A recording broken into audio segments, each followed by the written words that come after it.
In 2003, one of the most successful science fiction authors of America decided to tell us all how Bronze Age conflict resolution and traditional family values are the only things that will save us, the West, from being run over by Islam. And I'm here to tell you all about it. Cheers.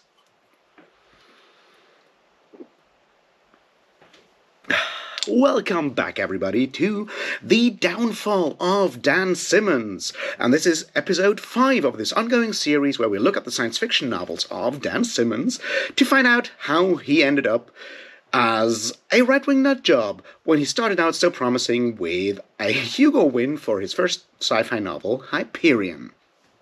This one, episode 5, will be about Ilium, followed by Episode 6 on Olympos, a duology of 2 novels published in 2003 and 2004. And we'll do the usual thing, by which I mean I'll give you a quick synopsis of what's going on in the book, so spoilers ahead. And then we'll look at all the things that happen there to see if we can, plot the trajectory of Dan Simmons from moderately conservative to raging Islamophobe, basically. And I would say this one is sort of the turning point. Also, there will be Jews, of course. And I guess, now we start. Ilium is a book that has a very simple premise and then heaps on Dan Simmons' trademark style of crazy world-building ideas that are not really explained because he'll run some of them back in the next book and explain that people didn't understand what he meant in the first. Beyond that, the idea is, hey, look, the Trojan War is going on, and the gods are actually sci-fi super people that have resurrected Homer scholars from the 20th century to watch and monitor the Trojan War for me. Also, the Earth in the far future is basically empty, besides a few leftover humans who are really stupid, know nothing about anything, and live a life of ease, which is apparently evil. And, well, there's sort of human style, or not human style, but intelligent robots out in the solar system who see that the crap going on with Ilium, and that being Troy, of course, is connected to Mars, and they should do something about it. And by do something about it, I mean probably attack. So that's basically what happens. We have 3 main storylines, one of them in Troy, following the Trojan War, one of them following the robots called Moraveks here on their way to, well, Mars and Troy, and one on Earth in the far, far future where we mostly follow one of those so-called old-style humans, although we'll have to talk about that, and they sort of, kind of, sometimes intersect. At least 2 of those intersect in book 1, and the last one does not yet in Ilium. So there we are. That's basically the plot. And well, what happens is that our human narrator in the Troy part, which is sort of the main part, a scholar named Thomas Hockenberry, decides to take a hand and rile up Trojans and Greeks against the gods, because the gods are kind of assholes. And then we'll see stuff happening, the robots show up, there's some battles, and we leave everyone with robots and Greeks and Trojans together fighting the gods. While, on Earth, people are preparing to reclaim their humanity and civilization, which apparently is mostly, well, fighting and starting traditional families, sort of. Alright, so we'll go through each of those lines and we'll see some parallels and some odd issues, and I think I can make some claims on why this book is sort of a turning point. Part 1. Thomas Hockenberry on Mars and Troy. See, the gods are living on Mount Olympos on Mars. There's a volcano there called Olympus Mons, as you probably know. And they're quantum teleporting to old-style Earth and watching and manipulating the Trojan War with nanotechnology. And, most of that stuff's fine. It's basically just Dan Simmons showing off that he's read a bunch of Iliad translations. Big deal, so have I.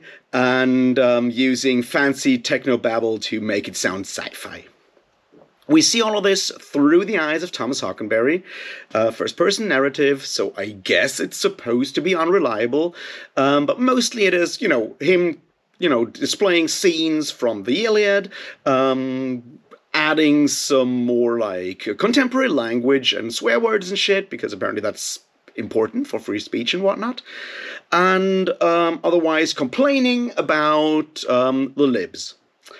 You think I'm joking, right? No, there is a scene fairly early on where where he literally says that Paris, the guy with Helen and whatnot, like effeminate libs everywhere, was more the warrior in bed than on the battlefield.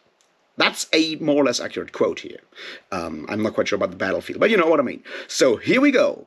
Apparently, libs, which I assume means everyone, to the left of whatever position in political discourse Dan Simmons is currently occupying, are really good in bed and avoid war, which I think is a good thing, although Thomas Hockenberry does not think so. There's more stuff like that, complaints about it when he remembers his teaching in the latter half of the 20th century and early 21st century about like how students are more stupid every year and not interested in learning the classics and not understanding common language and stuff like that, and it's annoying and boomerish and bad, not even very consistent in a lot of ways, but there you go. So that's what we have. And Thomas Hockenberry, also our narrator, always claims that he was one of those more liberal guys. He doesn't know anything about fighting, he doesn't know anything about technology, the sciences. He's a humanities guy. He read classics and that's all he knew. And yeah, he's one of those hated liberals, I guess. Which would explain why and how he ends up in bed with Helen, because of course he does, because Dan Simmons wants to give us sex scenes with Helen of Troy through something that is rather bad, because good old Hockenberry disguises himself as Paris and then, goes down on Helen. She realizes that, and they become lovers afterwards for, I don't know, power fantasy reasons. It's not exactly clear, but there you go. This book has a way more explicit, almost voyeuristic approach to sexuality compared to the first four books that we talked about. I don't know if it's because Dan Simmons gets older and creepier, or if there's something else going on.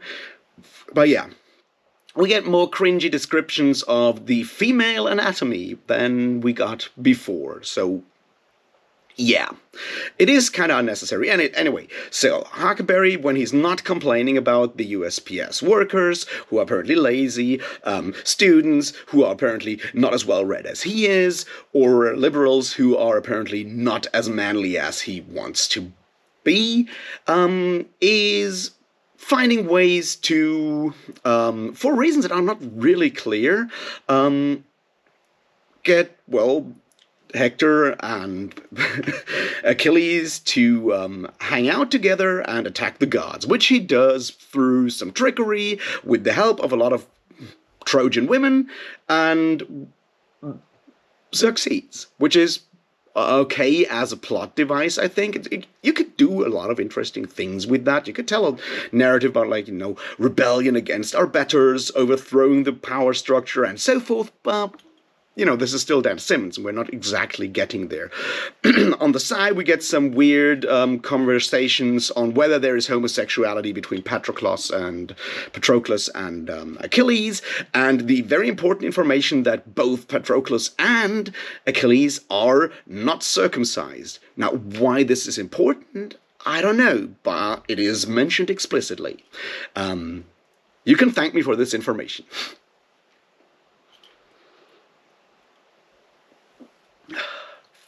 So, is that all there is to this storyline? Yes, sort of. I would, however, want to point to the trajectory of what Thomas Hockenberry goes through. We begin with him being very passive, just an observer, an actual scholar, noting small differences between what he's observing on the battlefield and what he remembers from his different readings of the Iliad and so forth, and over time realizing that he has to take a more active part, he has to stand up, he has to possibly even become violent in ways. And I think that's the important narrative here. A person who is a possibly slightly conservative, slightly liberal, pacifist, humanities person, a lot of, positive things, I would say.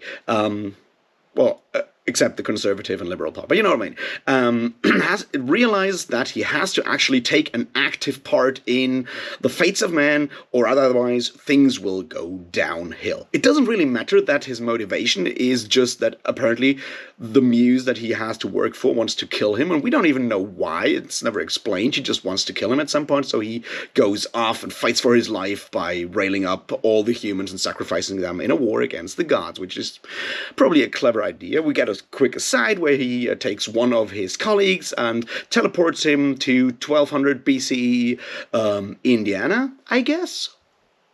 I think it's Indiana, yeah. In the US, where that guy promptly wanders off and joins a native clan and starts teaching them ancient Greek and obviously hooking up with at least one woman, which, I don't know if you had to put that in there. Also, he's continuously calling these native tribes Indians, which I think was kind of tactless in 2003. But, you can tell me how bad that is, because, this is not my first language, so what would I know? It feels weird. Anyway, that's Thomas Hockenberry's story. Let's look at Manmut and the other robots, which is the next big part. Don't worry, I'll come back to one quote from Hockenberry that we need to talk about later. So, these robots hang out on the moons of Jupiter, and they register a lot of quantum activity on Mars, and they're like, we need to do something about it because quantum activity is bad, and the universe may collapse, or at least the solar system may take damage. So they sent 4 robots and a spaceship to Mars to look at stuff and plant an unknown device there, which may or may not be a weapon.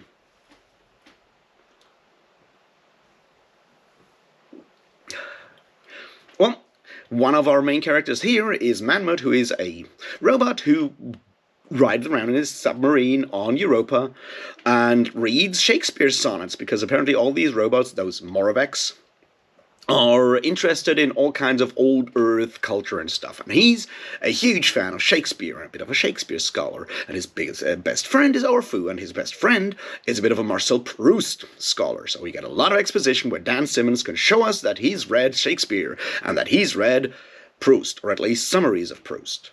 And yeah, that's basically all he does there, parading his erudition. And some homophobia. Because, see, one of the important things here is the question who the guy in some of Shakespeare's sonnets is, and whether that youth is actually a dude and there's some actual homoerotic love or something going on. And we get informed that Manmut is obviously sure that it is not, and despises the trite political criticism of the second half of the 20th century that claimed so, and much prefers the more scholarly, older works on Shakespeare. Which is, I don't know, man. It feels like you lost a debate at high school, so you write a science fiction version where in your future, you're actually right, which is incredibly petty. But once again, Manmut is a bit of a pacifist, and he's a scholar. They fly to Mars, where their spaceship gets destroyed by one of these Greek gods who can, quantum teleport around and kill people. And only Manmut and Orpheus survive, and are forced to do all kinds of stuff, and make their way on their own with the help of some little green men who are interesting, and there's a communist metaphor there that we'll probably unpack in part 2 when we talk about Olympus, make their way to Mount Olympus, to Olympus Mons, to plant the device, whatever it is, there, and, well, they kind of manage that. They talk more Shakespeare and more Proust. They manage to get there, are captured by the gods, are freed by Hockenberry, who hooks them up with the Trojans and the Greeks to then, make war against the gods, because, the gods are using all that quantum stuff, and that quantum stuff's evil, so we better nuke them, because otherwise they'll nuke us, which is sort of what happens in that plot line, more or less. A ton of, more robots show up through a wormhole and assist them, and they start their big war against the gods. That's basically the plotline of those robots. Once again, it's mostly told through Manmut's eyes and perspective, who is also someone who tries to avoid conflict at all costs and becomes way more active over time and has to sort of abandon part of his scholarly, passive, disengaged personality, has to overcome all of this to take an active hand in changing the world, which is his trajectory. It's once again not perfect, and the whole weird thing about Shakespeare and the gay stuff is, I don't know, cringy, at least. But that's that. Let's look at the last part, which happens on Old Earth. See, Old Earth is almost abandoned. A few humans hang out there, and they think of themselves as the last old-style humans. The rest of humanity has become post-human and left the planet. Those old-style humans are living a life of luxury. All kinds of machines are providing for them. They have forgotten how to read. This is important. They do nothing but seduce each other and have some weird hobbies. And they live 100 years, and after 100 years, they ascend to the post-humans. And every 20 years, they get transported up. They call it faxing here, although in one or two situations he used the word forecaster, which people from Hyperion might remember, up to the rings around the Earth. There's ring habitats where they are in the firmary, healed every 20 years, or if something bad happens. Our main character is Diamond, who is, he's horny and he loves butterflies. And that's basically all he wants. He's also slightly overweight, which is important. He's another one of those fairly, laid-back, libertarian, dare I say, effeminate guys who are disengaged with the world and just, drift around. And through all kinds of weird reasons, he ends up with a bunch of other people traveling and meeting Savi. Savi is, and I have to quote this, she is the wandering Jew. She's the last Jew. She is doomed to wander because apparently fate wants her to witness something. I guess the positive thing we can learn here is that Dan Simmons has read his St. Augustine, which props for that. But yeah, that's a very bad anti-Semitic stereotype, a very bad story that the Jews are damned to wander the earth to witness the glory of Christianity as punishment for murdering Christ, which they didn't do. Point is, he just drops that in, and it's her saying that. Which, I don't know, man. Maybe don't do that. But, they then decide that they have to travel to a place, find a way up to the rings, to the infirmary, and figure out a way for Harmon, a friend of Diamond's who is 99 years old, to, keep living after that. That's basically their arc. They travel up there. There's a bunch of Shakespeare Tempest references, and we'll cover them, just a bit. They come up there, Savi gets killed by Caliban, Diamond becomes way more aggressive and stuff and saves everyone, and they go back down to the earth where darker times are ahead. Oh, and they meet Odysseus. He's called Odysseus here because, of Greek stuff, who has apparently traveled from Troy through time and space to this future, where he hangs out with Savi and is now teaching all these weakling humans who have basically forgotten everything how to be, Bronze Age warriors again, and learn all this stuff about their fathers and how to fight and do stuff. for the coming war, because war is coming. One or two quick asides here that I need to tell you before we move on. All right, so the father stuff. See, here's an interesting thing.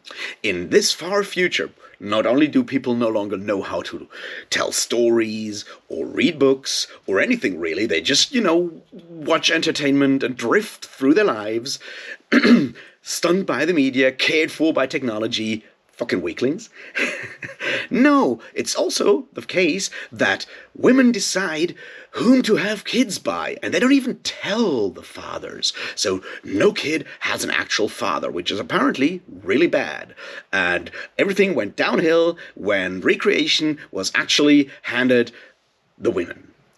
Yeah, that's a huge part, and it will come back in book 2, so I'll just keep it here for a moment, that it is important for people to have a father and a mother, and know who they are, and know where they're coming from, and know their past, to be men. And apparently know how to do Bronze Age combat with spear and sword, which, yeah, I don't know, man. What we also learn is that all the other Jews were ascended by what is called the final facts, which is apparently a light pulse thing going through the universe where all their personalities have been encoded and they are still in there, and that's not good. Of course, that blue beam of light and energy is going up from Jerusalem. And we get a cool scene in Jerusalem where Sabi and our heroes are hunted by robots. And also hear the muezzin's call from loudspeakers, which is, "Kill the Jews! Kill the Jews!" And look, I don't speak Arabic, and I'm not a Muslim, but I'm almost 150% sure that that's not what muezzins call when they do their call to prayer. So why is this in there? Is there a smidgen of Islamophobia in this book? Well, the answer is obviously yes, and we'll get to that in a moment. What happens is, they travel up to the rings, where everything is abandoned. There are no post-humans, nothing there, only that weird infirmary thing, which I guess is a abbreviated word for infirmary, because humans have forgotten so much, because they're no longer reading and they don't have fathers anymore. And the only person hanging out there is Caliban, because apparently Caliban exists. There also exists Prospero, who is a wizard, or the hologram of a wizard. We don't really know what's going on there, but there is this whole Tempest reference stuff. The biosphere was digitized and has a personality. The human internet has evolved a personality which is called Prospero. All of these things will maybe make sense in book 2. We'll come back to that. But for now, they're just there for Dan Simmons to drop a lot of Shakespeare references to show how smart he is. That's basically all they do in this book. And to build that situation where humanity has been abandoned, or the rest of humanity has been abandoned, is threatened, and has no way of caring about it because they forgot how to be true humans when they stopped having, families and stopped reading books from the Western canon, I assume, because that's once again all the books that we get told about. I guess that's sort of the thing. Anyway, Harmon, Diamond, and Harmon fight around up there on the rings. They attack Caliban, who wants to eat them all. They fly back to the Earth and destroy that habitat, so that whole limitation on 100 years is done by the end. And we'll leave them all with a war between the robots and the rest of the humans to begin on Earth, a war between the good robots, which are different robots, the Moraveks, and Greeks and Trojans against the gods on Mars to begin. And that's sort of the end for book 1. Now, what's so bad about these books? I think this is where we need to talk about the time of its writing and its publication. I said it was published in 2003, and we can assume that it was written during the aftermath and already before 9/11. And Dan Simmons is an American author, and 9/11 was what you might call a national trauma. And for a lot of people, it recontextualized a lot of their lives' experiences in all kinds of ways. And the fact that we have three characters in this book that are all fairly liberal, what you might call scholars in their own ways. One of them is collecting butterflies, one of them is reading, very heterosexually reading Shakespeare, and one of them is a former college professor who really cares about the circumcision of Greek heroes. And all of them are forced through external things to make a change in their life, to become more archaic, more aggressive, and so forth. And I don't think that's a coincidence. That is clearly the message. And it definitely recontextualizes a lot of things, I would say. It is undeniable that after 9/11, a lot of people realized that those attacks didn't come out of nowhere. And the question is like, what happened? What led to this? And what can be our answer? And one answer, of course, was the West was way too lenient. It was decadent. It had become, to disengage with the world. These kind of things. And we should probably become more militant, more martial, take our fate back in our own hands. And obviously, the steps here are America, the West, and so forth. We're not going to go too deep into that today. But that fact of complacency through affluence that had to be, overcome to return to a whatever it was perceived better state of humanity and so forth is a lesson that some people took from 9/11. I personally disagree with that lesson. But someone like Dan Simmons, who spent his first science fiction books complaining about the fact that people are no longer reading enough classics and whatnot, was already presupposed to learn that lesson. And I'm not going to deny the shock and trauma that 9/11 had, but we can clearly see that effect with, the Islamophobia that is definitely coming through in this book. There's another with the whole, kill the Jews part in Jerusalem, which is completely unnecessary. Completely. Because those robots are robots. And it just doesn't make any sense, clearly. But it feels like he has to put it in. When we look at his portrayal of Muslims in Hyperion, they're sort of wild barbarians, but they're still the good guys, or at least not the actual bad guys, just like, less civilized, and you keep them at arm's length. Now, they are upgraded to enemies. There's another scene later on where Prospero, who has no reason to say any of that, in the far future, remember, this is like 3,000 years in the future or something like that, Prospero explains about his enemy, Setebos, that he is a god of power, an Auschwitz god, a 9/11 god. And look, national trauma and all, but I don't think you should compare the attacks of 9/11 with Auschwitz. You just shouldn't do that. Doing that has all kinds of messages in there. And we can go through all of them. One of them is definitely elevating it to a national trauma of like absolute apocalyptic dimensions. The next one would be that you're relativizing the Holocaust because you're just comparing those two things.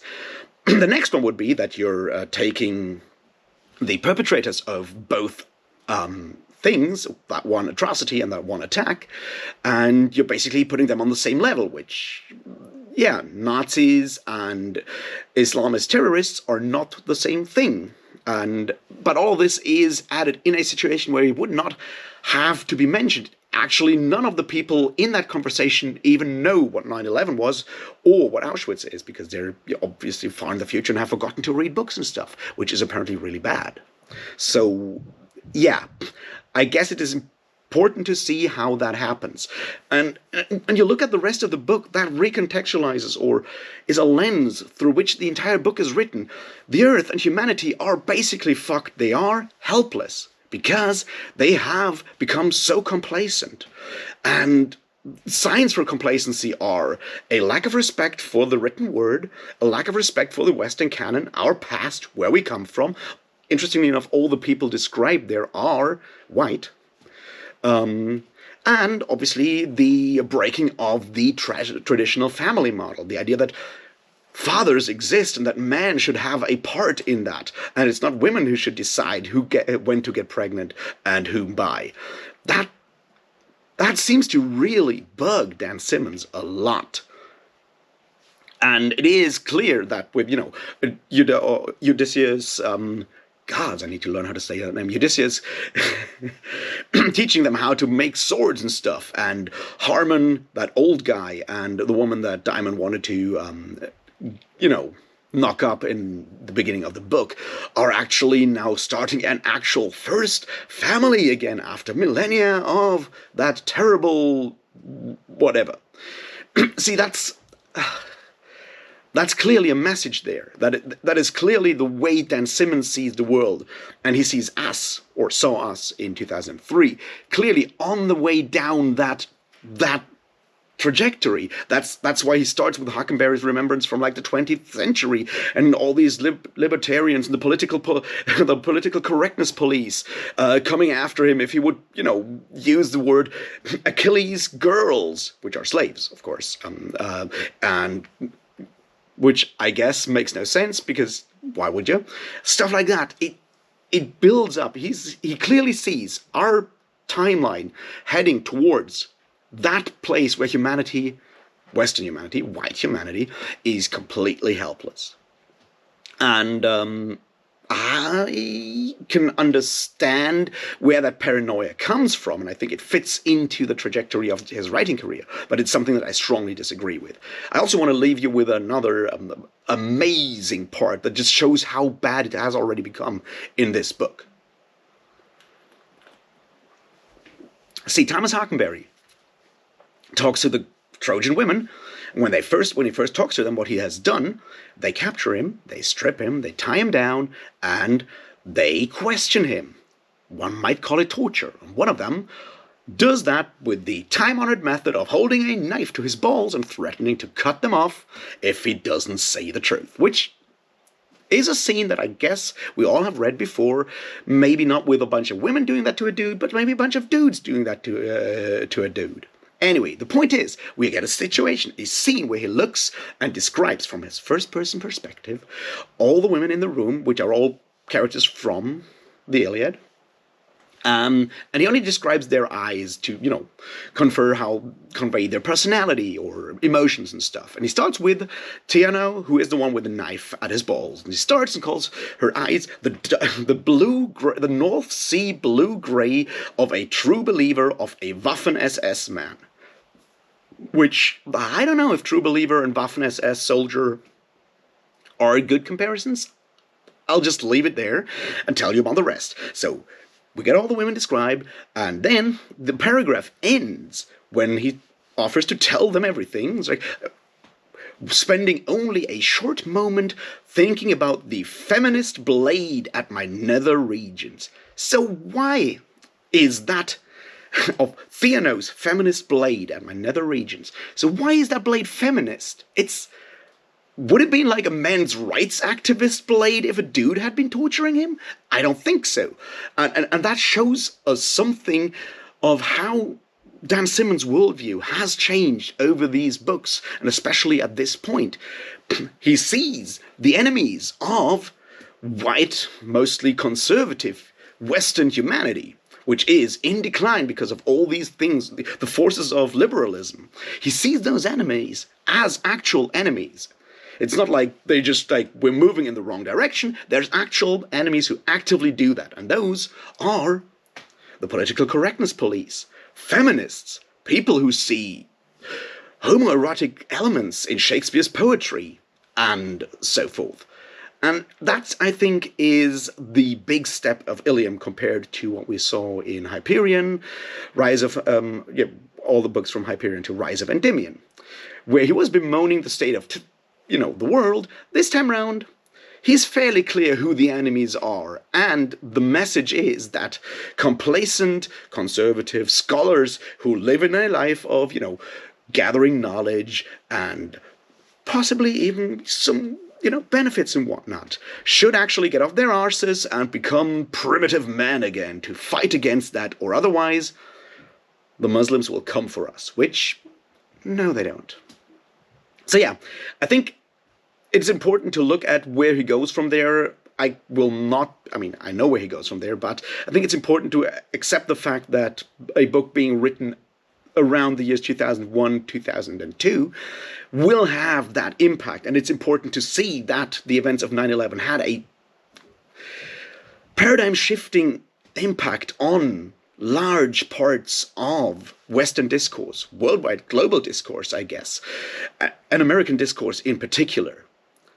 That is true, that is undeniable. But the seeds for that, the conservatism that led Dan Simmons to making this choice and to draw these conclusions from the events of 9/11, those were already there before. Those were planted, or those already showed themselves in books like Hyperion and Fall of Hyperion and Endymion and Rise of Endymion. It's just this time they're much clearer.